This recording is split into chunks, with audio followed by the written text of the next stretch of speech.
Police knocked on the door of a house in Gloucester looking for one missing girl. What they found instead was 12. The house looked like any other on the street. The couple inside had children, neighbors, and a reputation for being perfectly normal. Nobody had reported anything suspicious. Nobody had been watching.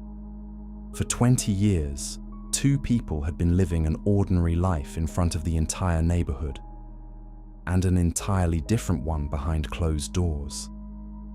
By the time investigators understood what they were actually dealing with, the case had already become the biggest criminal discovery in British history.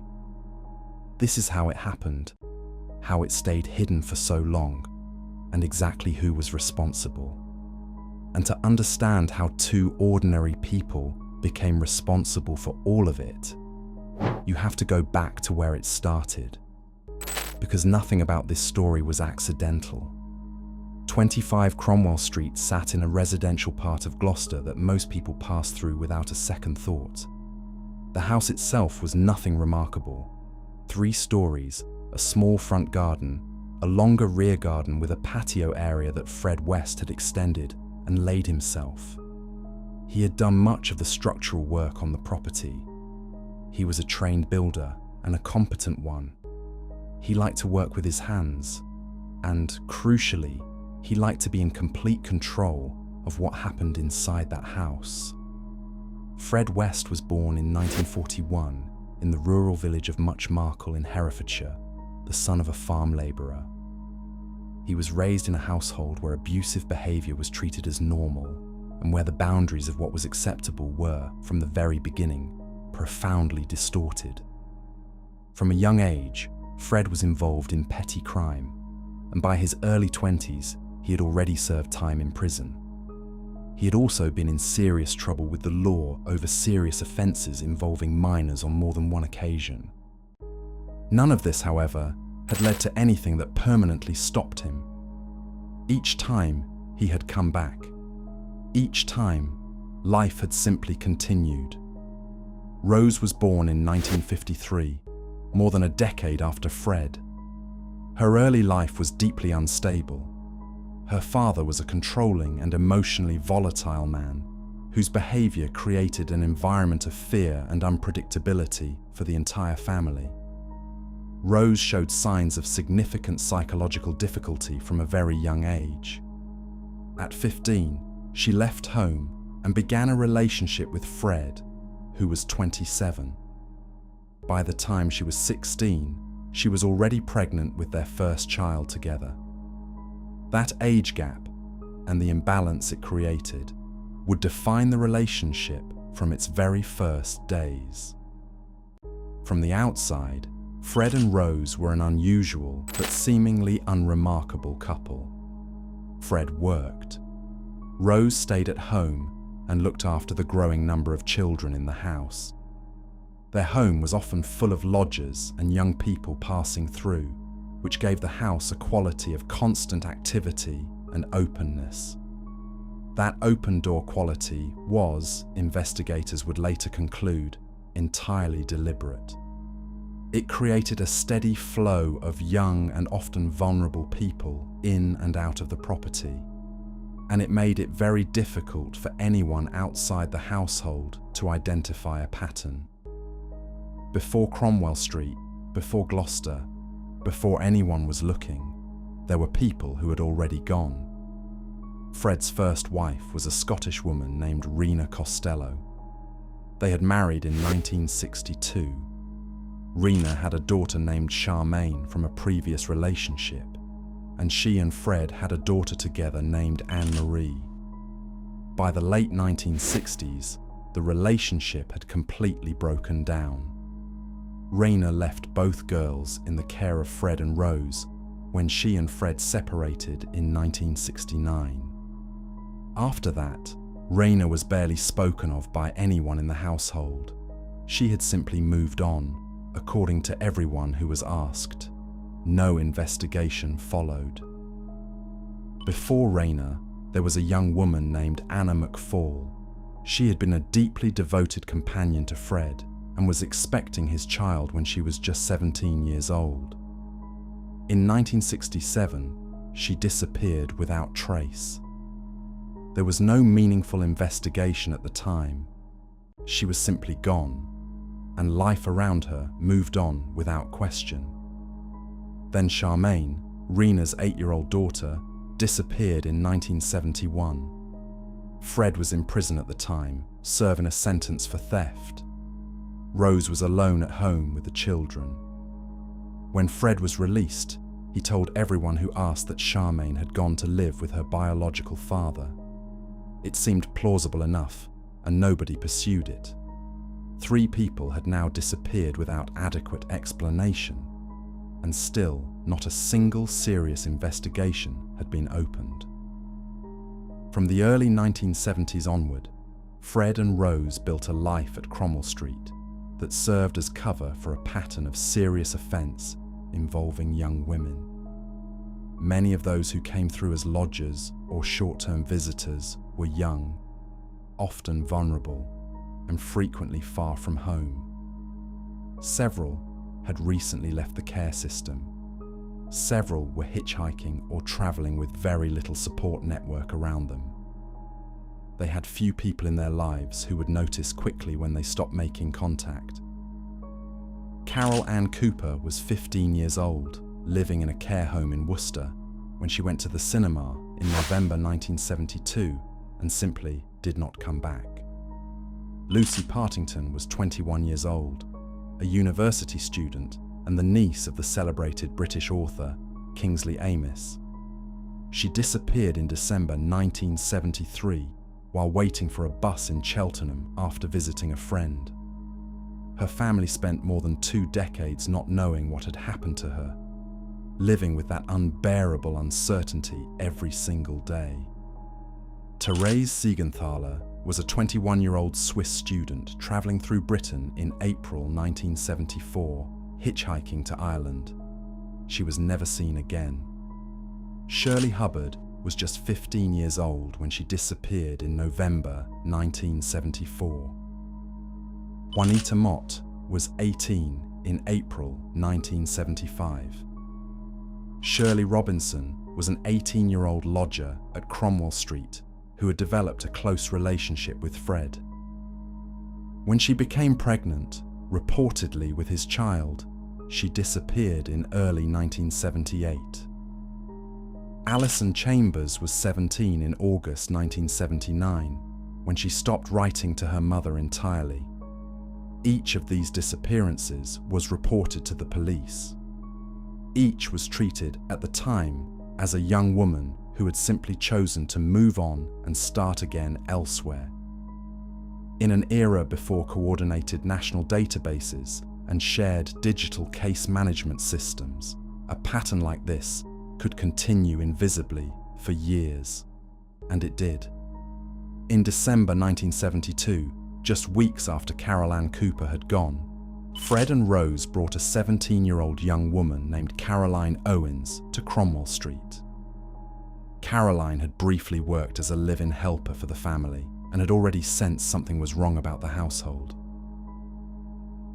During a car journey, Fred and Rose subjected her to a deeply distressing ordeal lasting more than 12 hours.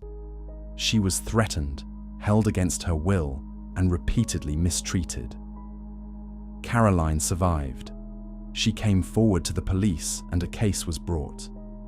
But in January 1973, the matter was heard at Gloucester Magistrates' Court. Fred and Rose pleaded guilty to a reduced charge of indecent assault. The presiding magistrate fined them each £100. They walked out and went home to Cromwell Street. The consequences of that decision are impossible to overstate. 3 people had already been lost. The fine of £100 meant the crimes continued for another 19 years, and 9 more people would not survive the years that follow. Heather West was born in 1970, the first child of Fred and Rose together at Cromwell Street. By her teenage years, she had experienced things no young person should ever be exposed to. She had spoken to at least one friend about what went on inside the house. By 1987, when she was 16, she had begun hinting that she might be prepared to tell someone in authority what was happening. That same year, in June, she was gone. Fred and Rose told their other children that Heather had gone to work at a holiday camp. Over the years, Fred would make a dark, recurring joke, a comment that Heather was buried under the patio out back. The children heard it repeated so often they stopped reacting. But that comment had crossed outside the family.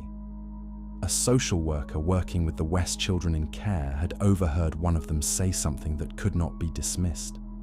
They said they were not allowed to talk about certain things at home, or they would end up like Heather, under the patio. The officer who refused to let this case go was Detective Constable Hazel Savage of Gloucestershire Police. She had a longer history with Fred West than almost anyone in the force realized. Back in 1966, when she was still in uniform, she had been sent to Scotland to interview Rena Costello in connection with a minor theft matter. What Rena had told her during that interview had stayed with her ever since. Rena had described Fred as dangerous, unpredictable, and violent. She had expressed real fear about her children being in his care. Hazel Savage had been carrying that concern for nearly 30 years when the 1992 investigation into child abuse at Cromwell Street brought her directly into contact with Fred and Rose again. That investigation centered on allegations of serious harm involving a 13-year-old girl. During questioning, Fred revealed deeply disturbing attitudes, speaking as though his behavior was entirely normal. When the case eventually collapsed and the charges were dropped, Fred and Rose were free again. But Hazel Savage did not close the file. She checked official records for Heather West and found nothing. No passport, no national insurance contributions, no NHS dental or medical records, no evidence that Heather West had existed as a living person anywhere in the country after 1987. In modern Britain, a person cannot exist without leaving administrative traces, unless they have completely changed identity, moved permanently abroad, or are no longer alive. Hazel Savage pushed for a warrant to search the property. After the social worker's report from the children in care, a magistrate agreed. The warrant was granted. Police arrived at 25 Cromwell Street on the 24th of February, 1994. Fred was not at home when they arrived and turned up several hours later, having apparently spent considerable time elsewhere before returning. Excavation of the garden began the following morning. Fred knew exactly what was there. As the digging progressed, he made a calculation and approached his legal representative to make a formal statement, accepting the responsibility in Heather's case. He agreed to show police where she was, apparently believing that cooperation might contain the damage. He was entirely wrong. The excavation of the garden revealed remains belonging to 3 individuals. Then the search moved inside the property, into the cellar, beneath the ground floor, inside the walls. Over the following days, the full and overwhelming scale of what had been happening at Cromwell Street for more than 20 years began to emerge. 9 sets of forensic remains were recovered from the property. 2 more were found at the West's previous address. 2 further sets, Anna McFall and Rayner, were found near Much Markle. Charmaine was recovered from beneath the Midland Road address. 12 individuals in total. A span of crimes from 1967 to 1987. The work of identifying each set of recovered remains was painstaking. Some had been at that address for more than 2 decades. Forensic specialists worked through dental records, bone analysis, and personal effects. One by one, names were carefully attached to what had previously been anonymous cold cases. Carol Ann Cooper, Lucy Partington, Therese Siegenthaler, Shirley Hubbard, Juanita Mott, Shirley Robinson, beside whose recovered remains lay those of her unborn child, Alison Chambers, Heather West, Anna McFall, Rena West, and Charmaine West, 8 years old. Each name represented a family that had spent years in agonizing uncertainty. Several had reported their loved ones missing to police and had received no resolution, sometimes for more than 2 decades. For some, the confirmation, however utterly devastating, was the first real information they had ever been given about someone they had been searching for all that time. Throughout the police interviews, Fred West maintained that he intended to protect Rose. He told investigators repeatedly and clearly that she knew nothing about what had happened, presenting himself as the sole person responsible. He appeared to sincerely believe that by cooperating, he might receive a sentence of around 12 years, and that Rose would remain loyal, visit him, and that their relationship would somehow survive. Rose had reached an entirely different conclusion. The moment she understood the full scale of what was now unfolding, that this investigation was not going to be contained, she cut Fred off completely. When he appeared at a court hearing in June 1994 and saw Rose for the first time in months, she visibly and deliberately refused to acknowledge his presence. She did not look at him. She looked straight through him as though he simply was not there. The man who had spent weeks confessing to protect her had been publicly and completely discarded. Rose's legal strategy was consistent and clear. She had known nothing. She had been a victim herself, and Fred West alone had been responsible for everything. It was a strategy that made considerably more sense if there was no living co-accused available to contradict her version of events. On New Year's Eve 1994, Fred West wrote Rose a letter from his cell at HM Prison Winson Green in Birmingham. It was a love letter, expressing devotion and using poetic language to ask her to come to him.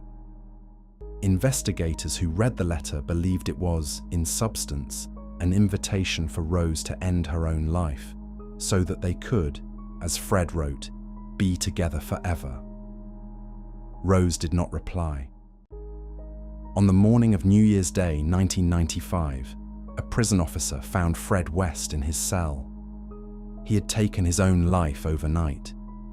He was 53 years old. The full account of his crimes died with him. Several families would spend years with questions that could now never be properly answered. The reaction from those waiting for justice was almost universally one of deep and genuine anger. He had chosen, as people said at the time, the easiest exit available to him.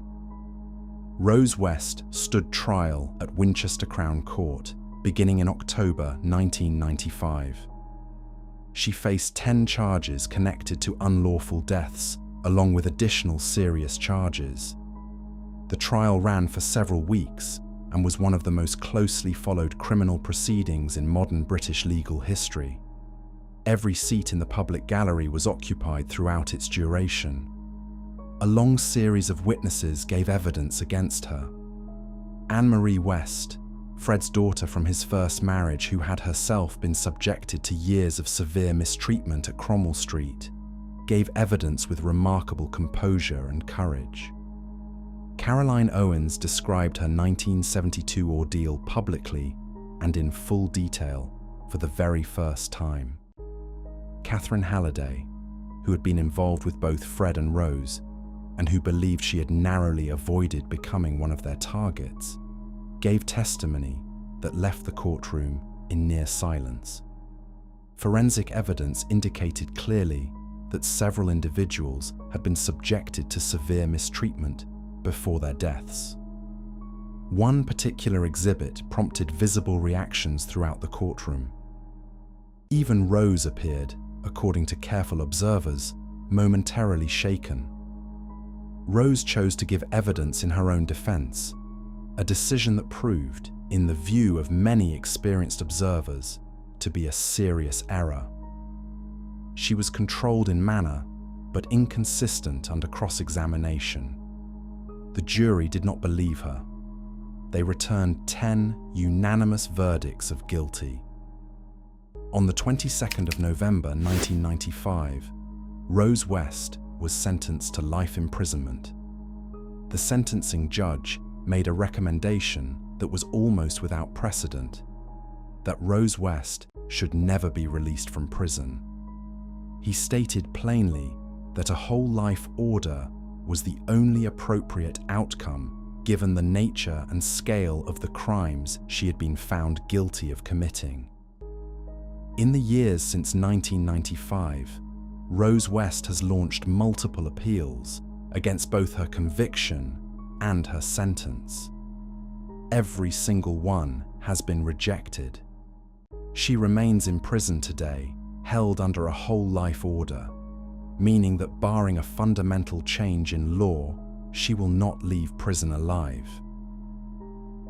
The investigation into Fred and Rose West led to significant and lasting changes in the way British police forces share information across different regions. In the 1970s and 1980s, a young woman reported missing in one county was simply not connected to a young woman reported missing in a neighbouring county. There was no mechanism for identifying cross-county patterns in missing persons cases. The West investigation demonstrated, with devastating and undeniable force, what that failure had permitted to continue for over 20 years.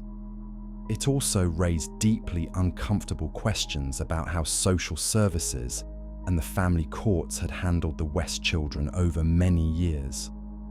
Concerns had been raised on multiple occasions. Children had told adults things that should have prompted much earlier and more serious intervention. The system had failed those children, and it had done so repeatedly across years. And it raised the question, asked with quiet anguish by Caroline Owens and others, of what might have been different if the 1972 case had been taken properly seriously. 3 people had already been lost by the time that case was heard. 9 more would follow.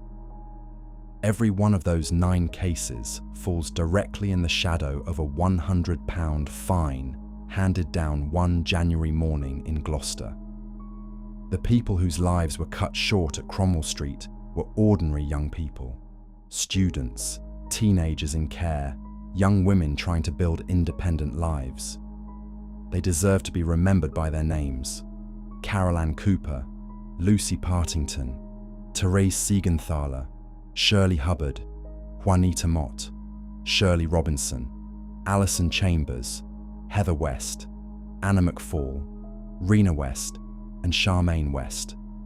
Not simply as details in the story of the house where they disappeared.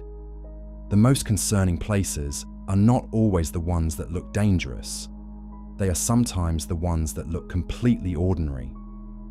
Share this story so more people understand how warning signs can be missed for years and why speaking up early can make all the difference.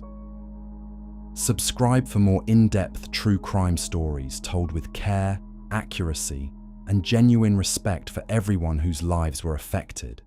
Stay alert, trust your instincts, and never underestimate the difference one person asking the right question at the right time can make.